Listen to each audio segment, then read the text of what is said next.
Bismillahirrahmanirrahim. Alhamdulillah nahmaduhu wa nasta'inuhu wa nastaghfiruh wa na'udzu billahi min shururi anfusina wa sayyiati a'malina. Man yahdihillahu fala mudilla lahu wa man yudlil fala hadiya lahu. Asyhadu an la ilaha illallah wahdahu la syarika lahu wa asyhadu anna Muhammadan 'abduhu wa rasuluhu la nabiyya ba'da. Ya ayyuhalladzina amanu taqullaha haqqa tuqatih wa la tamutunna illa wa antum muslimun. Fa inna ahsanal kalami kalamullah wa khairal hadi hadi Muhammadin sallallahu alaihi wasallam. Syarrul umuri muhdatsatuha fa inna kulla muhdatsatin bid'ah wa kulla bid'atin dhalalah wa kulla dhalalatin finnar.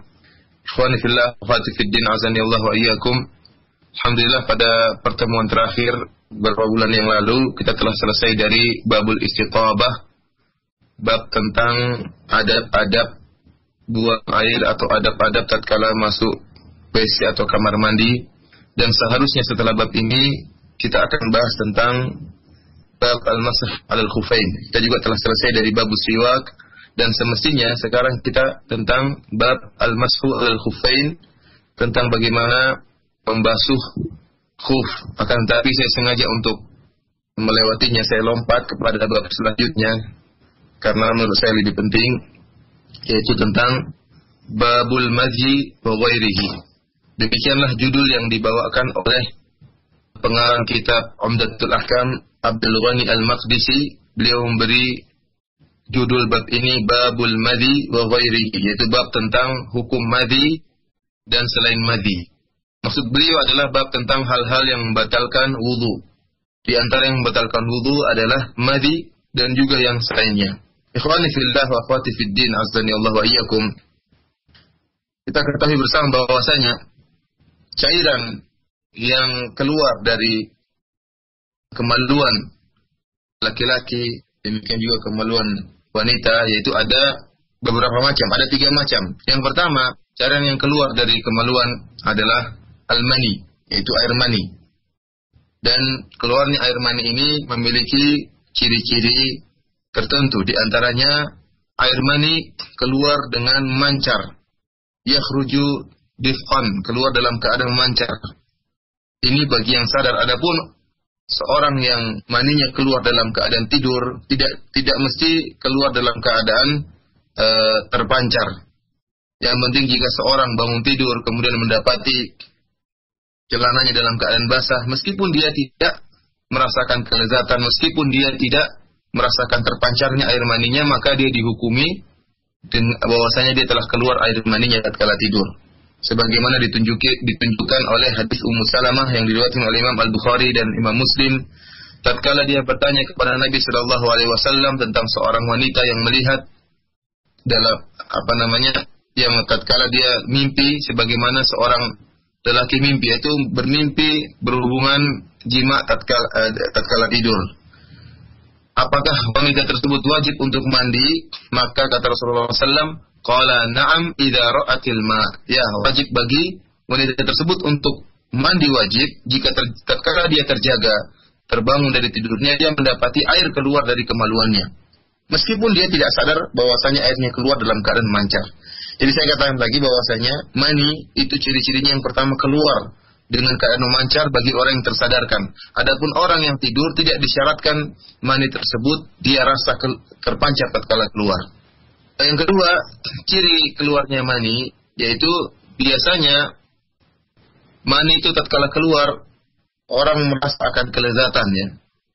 Kemudian setelah itu menimbulkan lemasnya badan setelah keluar air mani.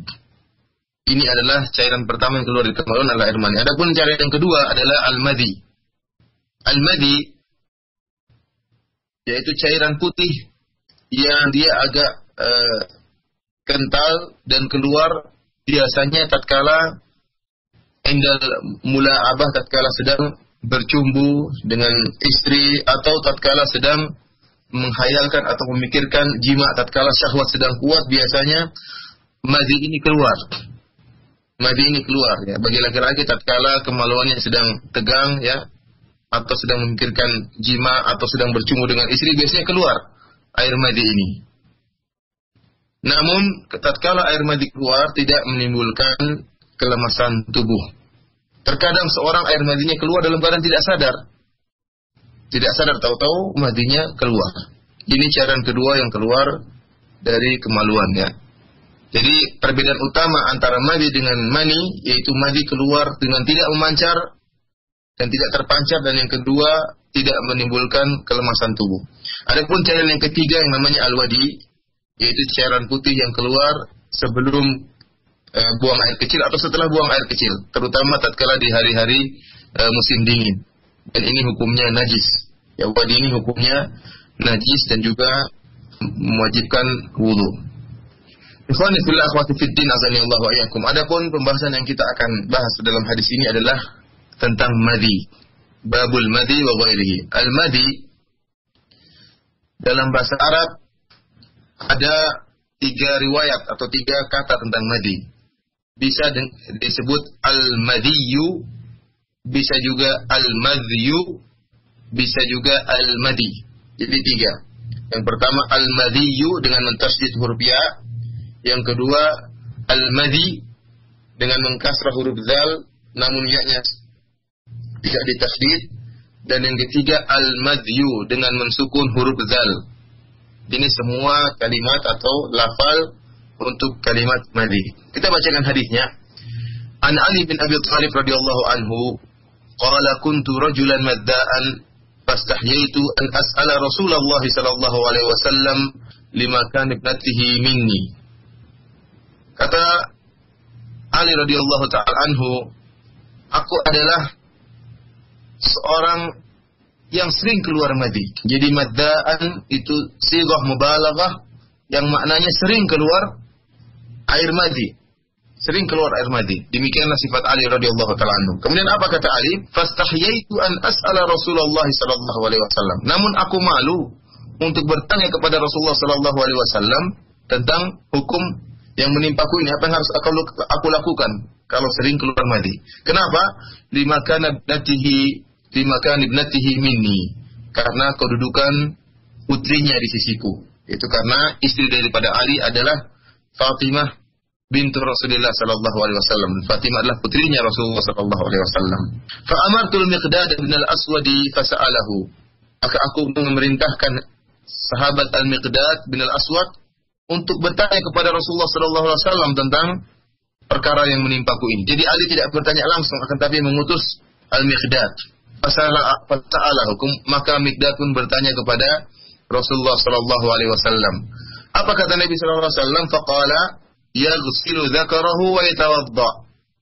Dia mencuci kemaluannya dan berwudu. Ini salah satu riwayat. Bukhari Bukhari dalam riwayat yang diriwayatkan oleh Imam Bukhari dengan lafal yang lain, dengan lafal perintah, ighsil dzakaraka wa tawadda. Cucilah kemaluanmu dan berwudulah. Wali muslimin tawadda wa amdah farjak. Dalam riwayat lain dari Sahih Muslim kata Rasulullah SAW, tawadda, berwudulah, wa amdah farjak, dan percikanlah kemaluanmu. Ikhwani fillah akhwati fid din azani Allah wa iyyakum. Ali bin Abi Thalib, sahabat yang ma'ruf, yang kenal, Rabi' Khulafa Ar-Rasyidin, yaitu Khalifah Ar-Rasyidin yang keempat dari Khulafa Ar-Rasyidin, dan beliau adalah anak dari Abu Talib. Dan kita tahu bahwasanya Abu Talib adalah paman Nabi sallallahu alaihi wasallam yang meninggal dalam keadaan kafir, tidak beriman kepada Allah Subhanahu wa taala.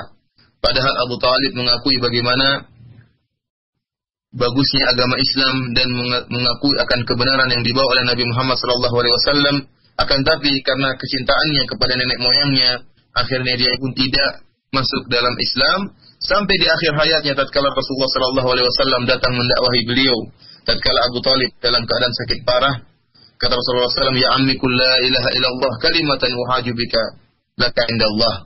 Kata Rasulullah, ya Abu Talib, wahai pamanku, katakanlah la ilaha illallah, suatu kalimat yang aku akan bisa bela engkau di akhirat kala. Akan tapi Abu Talib aba ayyakula la ilaha illallah, enggan untuk mengucapkan la ilaha illallah dan meninggal dalam keadaan kafir. Abu Talib ini memiliki 4 anak laki-laki. Yang pertama namanya Talib, yang kedua namanya Aqil, yang ketiga namanya Ja'far, dan yang paling bungsu namanya Ali. Jadi Ali adalah anak Abu Talib yang paling bungsu dari lelaki, anak-anak laki-laki. Dan setiap anak ini ada latifah di sini. Jarak umur di antara mereka 10 tahun. Jadi Talib, jarak antara Talib anak pertama dari laki-laki antara Talib dengan Aqil yaitu jaraknya 10 tahun. Antara Aqil dengan Ja'far juga jaraknya 10 tahun. Dan antara Ja'far dengan Ali juga jaraknya 10 tahun. Dan semuanya masuk Islam dan merupakan pahlawan-pahlawan Islam kecuali Talib.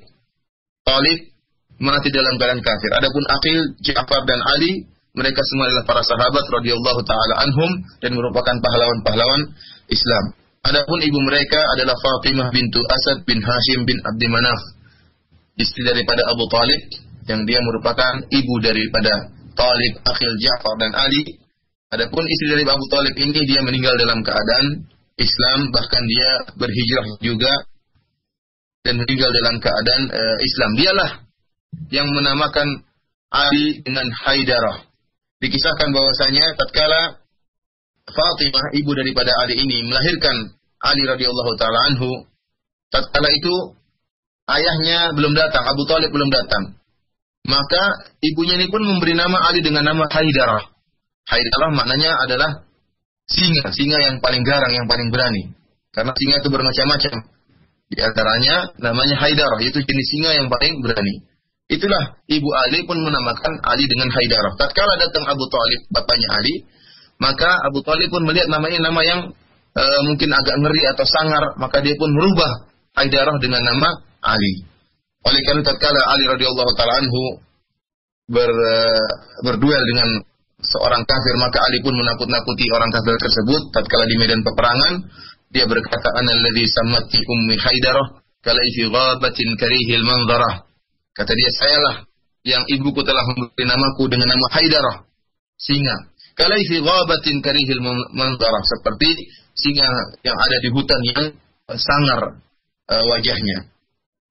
Demikianlah ikhwani fillah azanillahu wa iyyakum sekilas tentang Ali radhiyallahu taala anhu. Adapun dalam hadis ini Ali menceritakan bahwasanya dia adalah seorang yang sering keluar madi. Ali sering keluar madi bukanlah dia karena tubuhnya yang sakit atau yang lemas, enggak. Dalam riwayat yang lain, dalam riwayat Abu Dawud, demikian juga Ibn Hibban, Ali menyebutkan bahwasanya kuntu rajulan madza'an, saya adalah seorang laki-laki yang sering keluar madi. Faja'altu aktasilu fi syita' hatta yatashaqqaq dhahri. Maka setiap saya keluar madi, kata Ali, saya pun mandi. Saya setiap keluar mandi, saya pun mandi. Kalau dia hendak melaksanakan sholat, dia pun mandi junub, mandi besar. Karena Ali tatkala itu mengkiaskan antara mandi dengan mani. Maka setiap kali keluar madi, dia pun mandi. Padahal tatkala itu musim dingin. Sampai-sampai kata dia, hatta yatashaqqaq dhahri. Sampai-sampai bagian belakangku sampai pecah-pecah. Artinya sampai beliau merasa berat. Karena setiap kali keluar mandi dan ingin sholat, beliau pun mandi. Maka dia pun melaporkan hal ini kepada Nabi Shallallahu Alaihi Wasallam. Akhirnya dia pun mengutus Miqdad bin Al-Aswad untuk bertanya kepada Nabi Shallallahu Alaihi Wasallam tentang perihal yang menimpa dia. Apakah setiap keluar mandi dia harus mandi? Yang ini menunjukkan bahwasanya Ali keluar mandi, sering keluar mandi bukan karena sakit, kan, tapi memang tubuhnya sehat. Namun karena demikianlah sifat dia sering keluar mandi. Ya. Akhirnya dia pun mengutus Al-Miqdad bin Al-Aswad untuk bertanya kepada Nabi sallallahu alaihi wasallam. Kata dia, "Fastahyaitu an as'ala Rasulullah lima kana ibnatihi minni." Saya malu bertanya kepada Nabi sallallahu alaihi wasallam karena posisi putrinya di sisiku. Kenapa? Karena istri daripada Ali adalah Fatimah. Ikhwani fillah akhwati fid din azanillahu wa iyyakum. Ali ini memiliki anak yang sangat banyak, ya. Kalau disebutin kalau tidak salah ada sekitar 40, ya, kurang dari 40 anak-anak Ali radhiyallahu taala anhu. Namun anak beliau yang dari Fatimah adalah Hasan dan Husain. Setelah Fatimah meninggal, baru Ali pun menikah dengan wanita-wanita yang lain, ya. Jadi Ali memiliki istri banyak setelah Fatimah radhiyallahu taala anha meninggal. Tatkala ada Fatimah, Ali tidak pernah berpoligami. Sampai Fatimah radhiyallahu taala anha meninggal dunia, baru kemudian dia pun menikah dengan wanita-wanita yang lain dan berpoligami. Dia malu untuk bertanya kepada Nabi sallallahu alaihi wasallam. Kenapa? Karena namanya madi itu biasanya keluar karena golabatus syahwat, karena syahwat, atau karena sedang bertemu dengan istrinya atau sedang merenungkan istrinya. Tentunya ini malu ya. Masa dia datang kepada mertuanya, wahai mertuaku, saya sering keluar madhi. Kenapa? Karena sering memikirkan anakmu, karena sering bercumbu dengan anakmu. Timbul rasa malu dari dalam hati Ali radhiyallahu taala anhu. Padahal dasarnya seorang kalau ingin bertanya beristifta, ingin bertanya tentang fatwa, seharusnya dia bertanya langsung. Kata Allah Subhanahu wa taala, "Fas'alu ahla dzikri in kuntum la ta'lamun." Bertanyalah kepada para ulama, ahlu dzikr, in kuntum la ta'lamun, jika kalian tidak mengetahui. Seorang seharusnya tatkala timbul masalah, dia bertanya langsung kepada syekh, dia bertanya langsung kepada ustaz, jangan mewakilkan. Karena khawatir akan timbul salah pahaman. Baik salah paham dalam bertanya, atau salah paham orang yang diutusnya tadi mungkin salah dalam bertanya, atau salah dalam memahami jawaban daripada ustaz atau jawaban syekh. Oleh karena semestinya seorang tatkala menghadapi sesuatu dia bertanya langsung. Namun dalam kondisi tertentu seperti yang dialami oleh Ali radhiyallahu taala anhu. Karena apa? Karena yang akan dia tanyakan berkaitan dengan sesuatu yang dia malu untuk menyebutkannya, yaitu dia sering keluar madhi. Dan keluar madhinya ini kenapa? Karena putri Rasulullah SAW. Karena Fatimah, karena cintanya kepada Fatimah radhiyallahu ta'ala anha, sehingga sering keluar madhi. Kata dia, saya pun malu bertanya kepada Nabi SAW. Bayangkan, lihat, ya, bagaimana ada Islam dalam hal ini. Ali radhiyallahu ta'ala anhu, ya, sebenarnya kalau menceritakan kepada Rasulullah SAW bahwasanya saya keluar madhi karena sering bercumbu dengan putri Anda, putri engkau wahai Rasulullah SAW. Ini memang suatu perkara yang mungkin malu untuk disebutkan, tapi jika dia pun menyebutkan tidak mengapa. Sebagaimana dalam seorang sahabiah yang bertanya kepada Rasulullah SAW tadi, hadis dalam hadis Ummu Salamah tentang seorang wanita yang mimpi basah. Sebelum dia bertanya, dia berkata, ya Rasulullah, Inna Allah la yastahi minal haq. Kata dia, ya Rasulullah, sungguhnya Allah tidak malu tentang suatu kebenaran. Jadi Ali sebenarnya kalau bertanya kepada Nabi tidak malu pun sebenarnya tidak mengapa. Akan tapi demikianlah sifat dasar Ali, malu untuk bicara tentang masalah ini. Masalah yang timbul antara seorang suami dengan istri, antara dia dengan Fatimah. Cemburuan yang timbul antara dia dengan Fatimah. Padahal Ali sangat butuh untuk bertanya kepada Nabi SAW.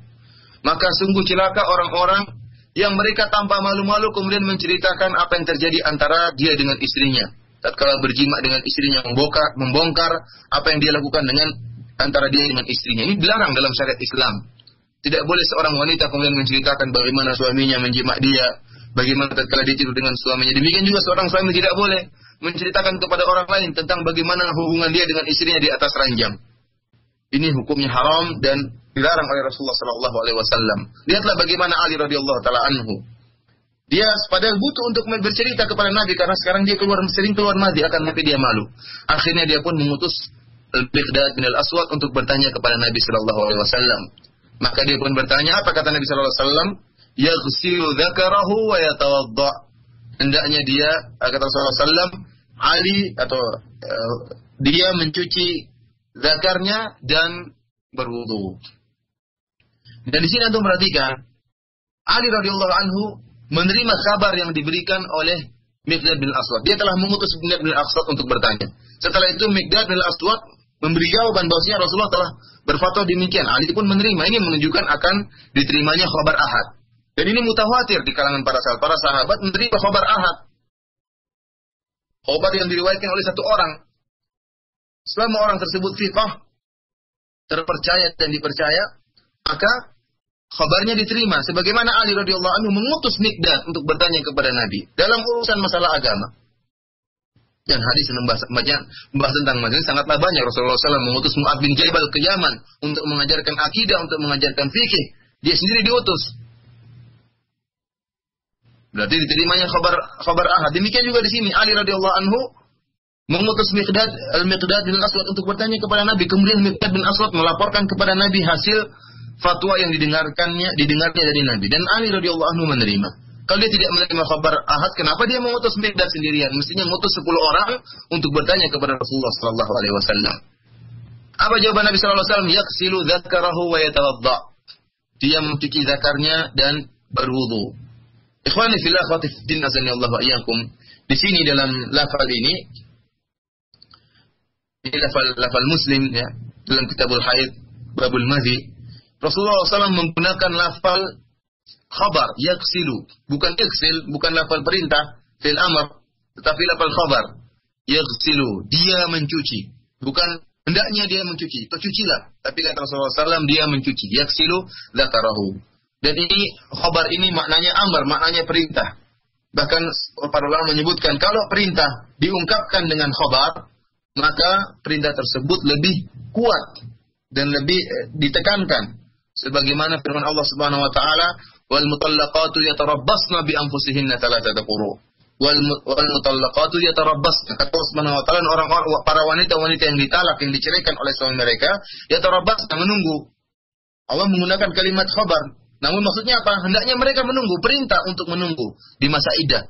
Di masa iddah selama 3 quru, 3 suci atau 3 haid. Namun Allah menggunakan lafal khabar. Kata para ulama, pengungkapan amar, perintah dengan lafal khabar itu menunjukkan semakin dikuatkannya perintah tersebut. Kenapa? Karena kabar itu menceritakan tentang sesuatu yang telah terjadi. Kita mengkabarkan sesuatu itu telah terjadi baru kita kabarkan. Adapun kalau amar, perintah itu kita mengharapkan sesuatu terjadi. Kita perintahkan sesuatu yang belum terjadi untuk diharapkan terjadi. Kita mengatakan cucilah. Berarti belum terjadi pencucian, kita menyuruh dia untuk mencuci. Tapi kalau kita memberikan dengan lafal khabar, dia telah mencuci atau dia sedang mencuci, berarti sudah terjadi. Tatkala fi'il amr, perintah diungkapkan dengan khabar, menunjukkan perintah tersebut sangat kuat. Kenapa? Seakan-akan telah terjadi, padahal belum terjadi. Menunjukkan perintah yang diungkapkan dengan lafal khabar itu lebih tinggi kedudukannya daripada perintah yang diungkapkan dengan fi'il amr, dengan kalimat perintah. Oleh karena itu, ikhwani fillah sanallahu ayyakum, banyak doa-doa yang maksudnya adalah minta kepada Allah Subhanahu wa taala, akan tapi diungkapkan dengan kalimat khabar. Contohnya tatkala kita buka puasa, kita baru saja di bulan Ramadan, doa berbuka puasa apa? Dhahabadh dhama'u wabtallatil uruqu wa thabatal ajru insyaallah, ya. Semuanya adalah lafal khabar dan semuanya fi'il madhi, ya. Dhahabadh dhama'u. Kita belum minum, kita sudah baca dhahabadh dhama'u. Bismillah kita mengatakan dhahabadh dhama'u. Telah hilang rasa dahaga, padahal belum minum. Wabtallatil uruqu, dan telah basah urat-urat, ya, karena telah kita minum air. Kemudian thabatal ajru, dan telah tetap pahala. Padahal kita mau berdoa, ya Allah, tetapkanlah pahalaku ya Allah. Namun kita menggunakan kalimat apa? Rasulullah mengajarkan kepada kita dengan menggunakan kalimat khabar. Padahal maksudnya apa? Ya Allah, asbiti ajri. Ya asbitil ajr. Ya Allah, tetapkanlah pahalaku. Akan tapi kita menggunakan kalimat khabar, wasabatal ajru. Telah tetap pahala. Ya, ini menunjukkan kalimat permintaan diungkapkan dengan fi'il madhi. Ikhwani fillah, akhwati fid din, azani Allah wa iyyakum.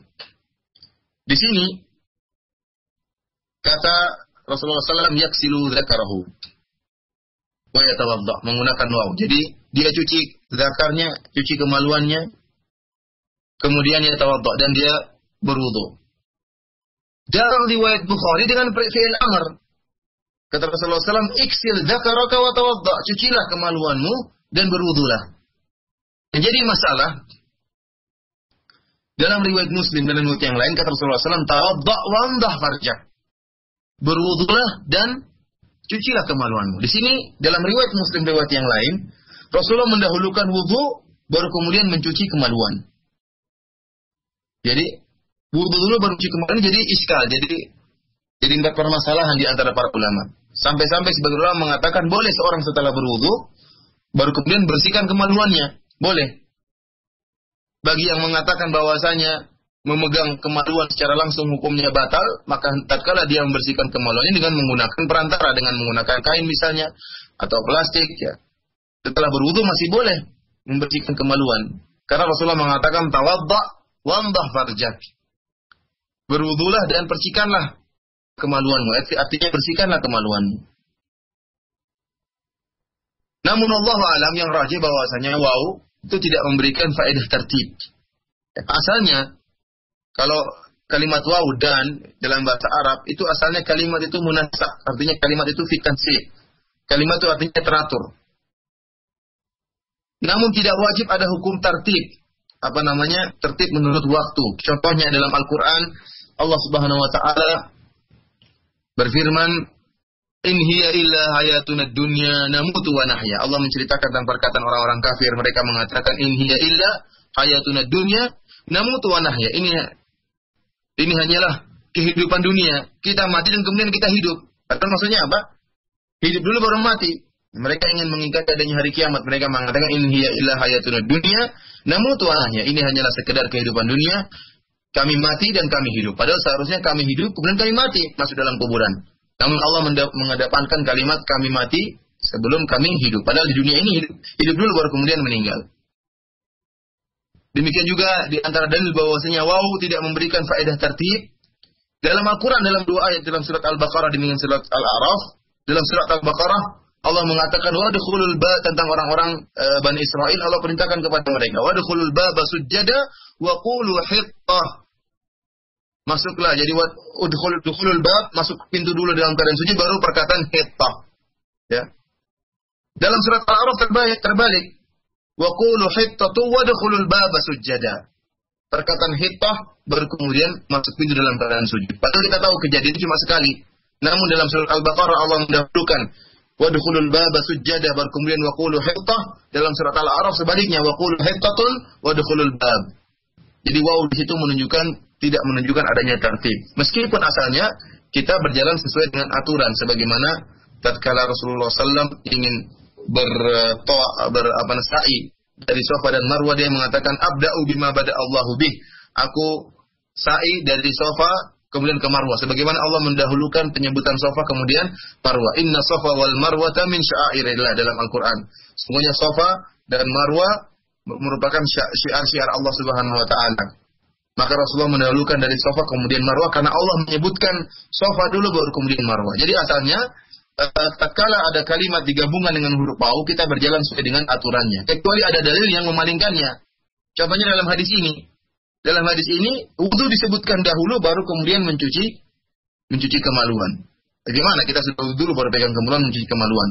Kita menyebutkan, kita ragihkan bahwasanya wawu di sini tidak menunjukkan tertib. Kenapa? Karena dalam riwayat-riwayat yang lain Rasulullah mendahulukan penyebutan cuci kemaluan baru kemudian berwudu. Yaghsilu dzakarahu wa yatawadda. Cuci kemaluannya kemudian berwudu. Dalam riwayat yang lain riwayat Bukhari, iksil dzakaraka wa tawadda. Cucilah kemaluanmu baru berwudu. Jadi yang rajih wallahu alam, sebelum berwudu kita mencuci kemaluan baru kemudian kita berwudu. Khani fillah azani Allah wa iyyakum. Para ulama khilaf juga tentang tatkala seorang keluar madi, apa yang dicuci? Jumhur ulama, demikian juga ini merupakan pendapat Syafi'iyah, bahwasanya yang dicuci adalah mahallun najasah. Kata mereka, madi itu hukumnya najis. Jadi yang dicuci, kemaluan yang dicuci adalah kemaluan yang terkena najis, itu bagian kepala zakar, kepala kemaluan laki-laki. Itu aja yang dicuci karena itu yang terkena madi. Ataupun tidak harus mencuci seluruh kemaluan dari atas, dari ujung sayang pangkal, enggak. Allah alam, namun yang rajih dan ini pendapat Hanabilah bahwasanya yang dicuci adalah kemaluan seluruhnya dari ujung sampai pangkal. Karena Rasulullah mengatakan yaghsilu dzakarahu atau iksil dzakaraka, cucilah kemaluanmu. Dan zakar, kalimat zakar itu mencakup zakar seluruhnya dari ujung sampai pangkal, dari atas sampai bawah, seluruhnya dicuci tatkala kita terkena madi. Kita mencuci. Bahkan Imam Ahmad menambahkan bahkan bukan kemaluan saja yang dicuci, bahkan 2 biji kemaluan pun ikut dicuci. Apa-apaan saja para pendengar ikhwan fillah wa akhwati fiddin azani Allah wa iyyakum ya. Pembahasan kita agak menjurus ke dalam karena ini saya harus jelaskan dengan jelas karena penting untuk diketahui. Jadi yang rajih bahwasanya dicuci adalah kalimat zakar. Yang dicuci adalah zakar seluruhnya dari ujung kepala sampai ujung pangkal. Adapun tambahan 2 biji kemaluan ini tidak perlu karena keluar dari kalimat zakar, keluar dari kalimat kemaluan. Memang ada riwayat yang di mana Rasulullah memerintahkan untuk mencuci 2 biji kemaluan, akan tapi riwayatnya lemah. Wallahu taala alam. Jadi yang rajih mencuci kemaluan dari ujung sampai pangkal. Kemudian ikhwani fillah azanillahu iyyakum. Kita sampai pada bahasan yang sangat inti pada bahasan kita kali ini. Mazi itu hukumnya apa? Najis atau suci? Najis atau suci? Khilaf di antara para ulama. Ikhwani fillah atau ikhwati fiddin azanillahu iyyakum. Apakah mazi itu najis atau suci? Bahkan sampai-sampai sebagian ulama menyebutkan ijma' bahwasanya mazi itu hukumnya najis. Antaranya Al-Imam Syaukani menyebutkan bahwasanya ijma' para ulama mazi itu najis. Demikian juga Al-Imam An-Nawawi menyebutkan bahwasanya ijma' para ulama mazi itu najis. Demikian juga Ibnu Daqiq Al-Aid. Demikian San'ani menyebutkan bahwasanya mazi itu hukumnya najis menurut ijma para ulama. Dan memang benar bahwa jumhur ulama mengatakan bahwasanya madhi itu hukumnya najis, tidak suci. Namun ikhwan fillah azanallahu iyyakum, permasalahannya permasalahan khilafiyah. Ada sebagian ulama mengatakan madhi itu tidak najis, di antaranya riwayat dari Imam Ahmad rahimahullah. Jadi ini disebutkan oleh para muhaqqiqin dari ulama Al-Hanabilah, menyebutkan bahwasanya ada riwayat dari Imam Ahmad bahwasanya madhi itu tidak najis. Dan ini dikuatkan oleh Ibnu Aqil Al-Hambali. Dia menyebutkan bahwasanya inilah pendapat yang dipilih oleh Imam Ahmad. Demikian juga dipilih oleh Abul Khitab. Demikian juga didahulukan oleh Ibnu Razin, mendahulukan pendapat ini bahwasanya Imam Ahmad mengatakan bahwasanya madhi itu tidak najis. Dan khilaf ini tersebutkan dalam buku kitab-kitab Hanabilah, kitab-kitab fikih. Dan antaranya Al-Mughni, Al-Insaf disebutkan tentang masalah. Bahkan Ibnu Taimiyah rahimahullah dalam Syarhul Umdah juga menyebutkan bahwasanya ada khilaf di antara para ulama tentang masalah madhi, hukumnya najis atau tidak. Jadi ini masalah khilafiyah. Madhi hukumnya najis ataukah tidak? Seperti mani. Pendapat pertama dari pendapat jumhur, mereka mengatakan bahwasanya madhi itu hukumnya najis. Kenapa? Karena Rasulullah SAW menyuruh Ali untuk mencuci zakarnya. Dan Rasulullah tidak menyuruh untuk mencuci kecuali karena hukumnya najis. Maka disuruh mencuci. Bagaimana Rasulullah dalam hadis lain menyuruh untuk mencuci najis-najis yang lain. Tentang baulul gulam, ya, tentang kencingnya anak-anak atau kencingnya laki-laki atau kencingnya perempuan. Rasulullah menyuruh untuk mencuci. Demikian juga tatkala dijilat oleh tempayan yang dijilat oleh anjing, disuruh untuk mencuci. Seluruh najis disuruh cuci oleh Rasulullah sallallahu alaihi wasallam. Oleh karena itu seluruh yang disuruh cuci oleh Rasulullah sallallahu alaihi wasallam disuruh untuk dicuci, maka hukumnya adalah najis. Pendapat kedua ini pendapat Imam Ahmad, ya, dan juga ini pendapat dari Ibnu Musayyib rahimahullah, bahwasanya madhi itu hukumnya tidak najis. Dan ini Allah alam pendapat yang sampai saat ini saya masih condong pada pendapat kedua ini, bahwasanya madhi hukumnya tidak najis. Yang pertama bahwasanya madhi merupakan bagian daripada mani. Kita tahu dalam tatkala kita belajar biologi bahwasanya mani, ya, tatkala sperma itu akan keluar, tentunya sperma itu dikasih pelumas. Pelumas itu yang disebut dengan madhi. Di antara hikmahnya adalah agar pelumas tadi tidak membuat sperma tatkala kena asam akhirnya sperma tadi pun mati, ya. Jadi madhi itu melindungi sperma. Kemudian di fungsi kedua di antara madhi yaitu madhi memudahkan sperma untuk bertemu dengan sel telur, ya. Jadi madhi inilah yang telah membawa sperma. Jadi tatkala mani kita keluar, dalam mani tersebut terdapat sperma dan terdapat madhi. Jadi madhi merupakan bagian dari sperma, bagian daripada mani. Jadi mani itu gabungan antara madhi dan sperma dan yang lainnya. Kalau perkataannya demikian, berarti madhi merupakan bagian daripada mani. Kemudian jarak tempat keluarnya juga satu, dia keluar bukan dari saluran kencing, tapi keluar dari saluran sperma, sama. Karena memang di dalam mani itu ada madhi. Bagaimana kita mengatakan mani itu hukumnya suci, kemudian kita mengatakan bahwasanya madhi hukumnya najis? Padahal madhi merupakan bagian dari mani. Kalau memang mani itu kalau madhi hukumnya najis, berarti mani juga najis karena dalam mani terdapat madhi. Dalam mani terdapat madhi. Allah Ta'ala alam, oleh karena saya lebih condong pada pendapat kedua bahwasanya madhi itu tidak najis, tapi dia suci sebagaimana air mani. Meskipun pendapat ini dibantah, mereka mengatakan kalau memang madhi itu hukumnya seperti mani, dikiaskan dengan mani, tentunya wajib untuk mandi. Dan lihatlah bagaimana fikihnya Ali radhiyallahu anhu. Ali radhiyallahu taala anhu, kita sebutkan tadi, tatkala dia pertama kali keluar madhi, dia kiaskan seperti mani. Tatkala Ali radhiyallahu anhu pertama kali keluar madhi, dia mengatakan, "Faja'altu aktasilu fi syita hatta yatashaqqaq dhahri." Kata Ali, saya setiap keluar madhi, saya pun mandi. Dia mengkiaskan seperti apa? Seperti mani. Karena memang ini kias yang benar, mengkiaskan antara madhi dengan mani. Sehingga kalau mani itu hukumnya suci, demikian juga madhi.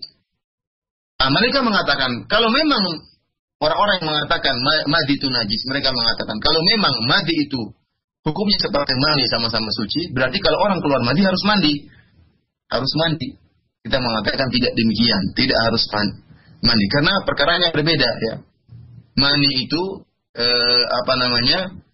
keluar dengan pancaran, kemudian menyebabkan kelemahan, kemudian kelezatan yang sampai pada puncaknya pada tingkat orgasme. Keluar baru tingkat ejakulasi, baru keluar mani. Dan yang hukumnya tidak sama dengan madi. Karena madi merupakan salah satu bagian daripada mani. Jadi misalnya mani itu terdiri dari 3 bagian, A, B, C.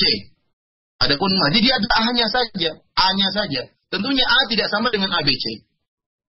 Jadi mani tidak sama dengan madi. Karena mani itu gabungan antara madi dan selainnya, sperma dan yang lainnya. Ada sperma yang keluar tatkala keluar mani. Adapun madi enggak, ya madi hanya pelumas daripada sperma. Adapun dari sisi suci benar, kita mengkiaskan dari sisi kesucian benar. Adapun mengkiaskan dalam masalah hukum, kalau mani harus wajib mandi berarti mandi pun demikian, ini tidak benar. Kenapa? Karena A tidak sama dengan A plus B plus C. Tapi kalau A, B, C ini suci, berarti si A juga suci. A, B, C yang mani ini itu suci, berarti si A juga suci. Kenapa? Karena si A bagian daripada A, B, C. Ini logikanya, ikhwan fillah azanillahu wa iyyakum. Adapun tatkala Rasulullah SAW mengatakan yaghsilu dzakarahu, Rasulullah menyuruh untuk memerintahkan mencuci kemaluannya. Di sini semakin memperkuat bahwasanya madi itu tidak najis. Karena jelas ahli tatkala keluar madi, apalagi sering akan membasahi celananya. Minimal akan basah, apalagi ketika madaan sering keluar madi, akan membersihkan celananya. Bisa jadi madinya itu mengalir. Sebagian sahabat disebutkan kalau sampai madinya mengalir ya. Mengalir. Tentunya kalau demikian Rasulullah akan menyuruh mencuci pahanya, untuk menyuruh mencuci pakaian yang terkena madi. Namun sama sekali tidak disebutkan oleh Rasulullah SAW. Rasulullah hanya menyuruh untuk mencuci zakarnya. Kata para ulama, hikmahnya diantaranya apa? Bukan masalah untuk membersihkan najis, tapi untuk melemahkan zakar tadi supaya tidak meningkat sehingga keluar mani. Jadi kemaluan itu dikasih air, didinginkan agar tidak sampai pada derajat keluar mani. Itu diantara hikmahnya untuk mengendorkan syahwat. Sehingga tatkala seorang sholat, ya wudu kemudian sholat, pikiran mereka tidak terganggu karena kemaluannya tadi tegang, kemudian dicuci akhirnya mengendor kemaluannya dan lebih tenang tatkala sholat. Ini diantara hikmah yang disebut oleh para ulama. Jadi Rasulullah SAW yang disuruh dicuci adalah zakar, adalah kemaluan, bukan tempat yang terkena najis. Allah Ta'ala a'lam bishawab. Dan ini pendapat yang lebih saya condong pada pendapat kedua ini, bahwasanya madi itu tidak najis sebagaimana mani tidak najis, karena madi merupakan bagian daripada mani. Wallahu Ta'ala a'lam bishawab. Ikhwani fillah azanillahu wa iyyakum. Sampai di sini saja kajian kita pada hari ini, kurang lebihnya ana mohon maaf. Wabillahi taufiq wal hidayah. Assalamualaikum warahmatullahi wabarakatuh. Ustaz, apakah keluarnya madhi pada saat kita sholat membatalkan sholat kita? Dan apakah keluarnya madhi itu dapat membatalkan puasa? Tafadhol Ustaz. Ikhwan fillah akhwati fiddin azanillahu wa iyyakum. Kita ketahui bersama bahwasanya madhi merupakan salah satu dari pembatal wudu. Oleh karena dalam hadis itu Rasulullah mengatakan, "Iksil dzakaraka wa tawadda." Cucilah kemaluanmu dan berwudulah. Berarti seorang yang madhinya keluar ketika sholat, maka sholatnya batal, dan dia harus membersihkan kemaluannya, kemudian dia pun berwudu, kemudian melaksanakan sholat lagi. Meskipun ada riwayat dari Umar bin Khattab radhiyallahu taala anhu dalam yang diriwayatkan oleh Abdul Razak dalam musannafnya, bahwasanya Umar bin Khattab radhiyallahu anhu berkata, "Inni la ajidul madiyya ala fakhidhi yanhajiru wa ana 'alal mimbar ma ubali." Kata Umar bin Khattab, ya, saya sungguh mendapatkan madi di pahaku mengalir, dan saya sedang berada di atas mimbar, mungkin sedang khutbah, dan saya tidak pedulikan. Ini seakan-akan bahwasanya tidak mengapa wudu tidak batal ya. Namun riwayat ini tentunya masih perlu dicek lagi akan ke sanadnya sahih atau tidak. Kemudian bagaimanapun kita mendahulukan sabda Nabi sallallahu alaihi wasallam, di mana Nabi sallallahu alaihi wasallam menyuruh Ali untuk berwudu lagi, menunjukkan bahwasanya wudunya telah batal. Oleh karena itu orang yang salat kemudian keluar madinya, ya, maka salatnya batal. Berbeda dengan orang yang madinya keluar terus menerus. Ini berarti seperti orang yang terkena penyakit salasil baul, keluar terus air kencingnya, maka dia tidak berwudu kecuali tatkala hendak sholat saja. Adapun puasa, orang yang keluar madhi maka tidak membatalkan puasanya. Yang membatalkan puasa kalau keluar mani dengan sengaja, ya, keluar mani dengan sengaja, maka itu membatalkan puasa. Adapun keluar madhi tidak membatalkan puasa. Allah Ta'ala a'lam. Nah, Ustaz, pertanyaan selanjutnya, Ustaz, jika berhubungan badan dengan istri tapi belum keluar mani, hanya madhi, haruskah ana mandi? Tafadhol, Ustaz. Kalau hubungannya tidak sampai pada kemaluan ketemu dengan kemaluan, ya, bahwasanya ember masuk dalam sumur, ya, maka tidak mewajibkan mandi. Adapun kalau sudah masuk kemaluan ketemu dengan kemaluan meskipun tidak sampai keluar mani, hanya keluar madhi, maka sudah wajib mandi. Idza taqal khitanani faqad wajib al-ghusl. Dan Nabi sallallahu alaihi wasallam, kalau dua khitan kemaluan telah bertemu, zakar laki-laki sudah masuk dalam vagina seorang wanita, meskipun tidak keluar mani maka wajib mandi. Adapun kalau di luar daripada vagina seorang wanita dan tidak keluar mani maka tidak wajib mandi. Kalau hanya keluar mani maka tidak wajib mandi. Wallahu ta'ala alam. Nah, Ustaz, pertanyaan selanjutnya masih berkaitan dengan masalah mandi. Ustaz, apakah ada aturannya kalau kita mandi wajib harus bersampo untuk wanita dan laki-laki? Tafadhol, Ustaz. Kalau samponya tidak ada bagaimana? Berarti tidak bisa mandi wajib. Apakah zaman dahulu, zaman Rasulullah ada sampo, pentin dan yang lainnya? Tentunya tidak ada, ya. Yang wajib yaitu seorang tatkala mandi, hendaknya dia menggosok kulit kepalanya. Jadi tangannya dimasukkan, disela-selakan di kepalanya agar air itu sampai pada kulit kepalanya. Meskipun tidak ada sampo, ya. Zaman dahulu mungkin tidak ada sampo, ya. Tidak seperti zaman kita. Jadi yang wajib itu hanya penting menyampaikan air sampai pada kulit kepala, meskipun tidak pakai sampo. Ustadz, silakan. Mana yang didahulukan bila seseorang pemuda dia telah junub, kemudian pada saat itu dia akan mengerjakan sholat Jumat? Apakah didahulukan mandi junub dulu atau mandi sholat Jumat dulu? Tafadhol, Ustadz.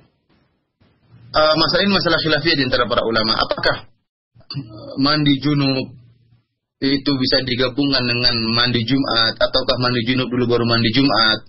Allah Ta'ala alam. Saya lebih condong mendapat bahwasanya maksud daripada Jumat yaitu bersuci. Jika seorang mandi junub tatkala hari Jumat, maka sudah cukup, tidak perlu mandi dua kali, ya. Toh dia sudah suci dan sudah bersih. Dia tidak perlu mandi junub, setelah mandi junub kemudian mandi lagi mandi Jumat. Cukup bagi dia untuk mandi junub dan sudah mewakilkan mandi Jumat, karena maksud daripada itu adalah bersihnya tubuh dan mandi pada hari itu. Allah Ta'ala alam. Sebagaimana orang yang masuk ke dalam masjid untuk melaksanakan salat tahiyatul masjid, kalau dia sudah salat yang lain maka tidak perlu lagi tahiyatul masjid, karena maksud daripada tahiyatul masjid adalah salat sebelum duduk di masjid. Salat apa saja, jika seorang ternyata salat 4 rakaat sebelum duduk di masjid, maka sudah cukup, tidak perlu lagi dia salat tahiyatul masjid. Sebagaimana juga antara mandi junub dengan mandi Jumat. Jadi cukup mandi junub, ya. Tentunya tidak boleh mendahulukan mandi Jumat. Gimana mandi Jumat? Mandi Jumat terus tidak mandi junub, ya. Mandi junub dulu, ya sudah cukup. Kalau mandi Jumat lagi, ya silakan. Sebagian ulama demikian. Mandi junub dulu baru mandi Jumat, ya. Mandi junub dulu baru mandi Jumat. Namun Allah alam, saya lebih condong pada bahwasanya cukup satu mandi saja. Satu mandi junub sudah cukup dan mewakilkan, itu sudah mewakili mandi Jumat. Allah Ta'ala alam. Ustaz, tolong kami dijelaskan berkaitan dengan ini di luar pembahasan kita di siang hari ini, Ustaz. Bahwasanya di Indonesia terutama kita mengerjakan sholat itu berdasarkan dengan jadwal depak. Kemudian setelah kami teliti lebih lanjut bahwasanya jadwal tersebut kecepatan. Bagaimana nasihat para ulama tentang kasus ini? Jazakallahu khairan, Ustaz. Ikhwani fillah akhwati fiddin azani Allah wa yakum. Kasus yang terjadi di Indonesia itu pun terjadi di Saudi Arabia. Meskipun yang di Indonesia mungkin belum ada observasi lebih dalam dari pendapat yang membela jadwal abadi yang diletakkan oleh Depak, ya. Belum ada observasi yang jelas. Adapun pendapat satu yang lainnya, ya, sudah ada observasi yang menunjukkan bahwasanya jadwal yang ada di jadwal abadi yang diletakkan oleh Depak itu kecepatan. Namun saya ingat bahwasanya kasus itu sudah lama terjadi di Saudi Arabia. Jadi perdebatan. Dan di zaman Syekh bin Baz rahimahullah, Syekh bin Baz sudah mengadakan tim untuk melihat kapan tibanya sholat subuh. Karena memang banyak isu yang mengatakan bahwasanya sholat subuh di Saudi Arabia itu kecepatan. Kita di sini di Madinah, kalau setelah sholat subuh azan, antar azan dan iqamah setengah jam. Setelah itu kita sholat di Masjid Nabawi. Keluar dari Masjid Nabawi, perlu waktu yang lama untuk berjalan kaki, itu pun masih gelap. Masih gelap. Ya. Masih gelap ya. Menunjukkan bahwasanya memang agak cepat. Waktunya itu, waktu azannya itu lebih cepat. Karena mereka memang pakai jadwal abadi. Pakai jadwal abadi di Saudi Arabia. Dan memang sempat timbul fitnah, sehingga timbullah tim-tim untuk mengecek. Bahkan Syekh Fauzan hafizahullah pernah turun langsung untuk melihat fajar kapan muncul. Ikhwani fillah akhwati fiddin azani Allah wa iyyakum. Adapun Indonesia itu perlu observasi lebih dalam untuk menyalahkan Depak, itu juga perlu penelitian ya. Saya sampai sekarang juga belum pernah dengar teman-teman yang mengadakan penelitian, baik saya dengar dari salah satu pihak yang lain yang mendukung Depak, saya belum lihat ada penelitian mereka. Akan tapi ikhwani fillah azani Allah wa iyyakum, yang perlu antum perhatikan, melihat fajar tatkala muncul. Jadi hatta yatabayyana lakumul khaytul abyad minal khaytil aswadi minal fajr. Kalau sudah muncul satu titik putih saja, seukuran benang istilahnya, ya, sudah jelas itu warna putih muncul di tengah, tadinya itu dalam keadaan gelap gulita, tiba-tiba muncul titik putih, itu sudah keluar fajar, berarti sudah terbit fajar. Disinilah tahqiq masalah khilafiyah tentang fajar itu yang bagaimana. Ada yang mengatakan fajar itu kalau sudah ada merah-merahnya. Ini kalau di sini tidak, di Saudi tidak seperti itu. Fajar itu kalau sudah keluar benang putih, sudah keluar putih, itulah fajar. Itulah terbit fajar. Jadi tidak tunggu sampai merah, tidak sungguh sampai bahwasanya tersebar di mana-mana cahaya putih tersebut ya. Oleh karena itu disebutkan dalam hadis bahwasanya Rasulullah SAW setelah sholat dan beliau baca lebih dari 100 ayat, keluar para wanita. La ya'rifuhunna ahadun minal ghalas. Tidak ada yang mengenal wanita tersebut, para wanita yang keluar dari salat subuh. Kenapa? Karena masih gelap. Wa kana rajul ya'rifu jalisahu. Setelah orang selesai salat subuh, baru kita tahu orang yang duduk di samping kita siapa. Berarti masih gelap. Yang kita kenal cuma orang yang duduk di samping kita, sebelahnya lagi sudah tidak kita kenal. Itu setelah salat subuh di zaman Nabi sallallahu alaihi wasallam. Adapun yang saya lihat praktek sebagian teman-teman ya, karena mengakhirkan katanya setengah jam daripada jadwal abadi, ini yang timbul keraguan dalam diri saya. Jadi setelah setengah jam baru azan. Setelah itu 15 menit lagi baru qomat, atau setengah jam lagi baru qomat. Setelah sholat kita kenal orang semua dalam masjid. Bukan cuma di samping kita saja. Seandainya ada perempuan sholat di belakang masjid, kita kenal semua siapa itu Ummu Fulan kita kenal semua. Di zaman Nabi tidak demikian. Di zaman Nabi setelah sholat subuh, para wanita keluar, padahal Rasulullah baca dengan tartil dan lebih dari 100 ayat. Para wanita keluar tidak ada yang mengenal mereka. Allah Ta'ala alam, yang jelas saya belum sampai saat ini belum bisa menyalahkan Depak karena belum ada observasi dari mereka. Adapun nasihat dari Syekh Utsaimin rahimahullah bahwasanya yang jelas bahwasanya pandangan mata didahulukan daripada jadwal, karena kita diperintahkan oleh Allah untuk beribadah dengan apa yang kita lihat, dengan fajar yang kita lihat. Yang jadi pertanyaan, apakah kita sudah tahu bisa melihat fajar? Kalau fajarnya putihnya sudah banyak, semua orang bisa lihat. Tapi pertama kali muncul itulah awal daripada haramnya untuk makan tatkala sahur. Sudah selesai tidak boleh makan lagi. Dan awalnya masuk fajar. Tatkala titik putih itu muncul, siapa yang bisa lihat? Jangan-jangan lihatnya setelah titik putih besar. Guys. Kalau gitu semua orang bisa lihat. Oleh karena ikhwani fillah azani Allah wa iyyakum, perlu kehati-hatian lebih lagi. Allah Ta'ala alam, saya tidak bisa menghukumi yang ada di Indonesia karena itu butuh penelitian lebih jauh. Adapun saya hanya menceritakan yang ada di Saudi Arabia, bahwasanya khilaf ini sudah lama dan kibar ulama tetap berpegang pada jadwal abadi karena mereka telah mengadakan observasi dan penelitian menunjukkan bahwasanya memang waktunya sudah pas. Bahkan Syekh Fauzan sendiri langsung bukan cuma membentuk tim, dia sendiri langsung melihat di langit dan ternyata memang sesuai dengan jadwal yang ada. Wallahu ta'ala a'lam.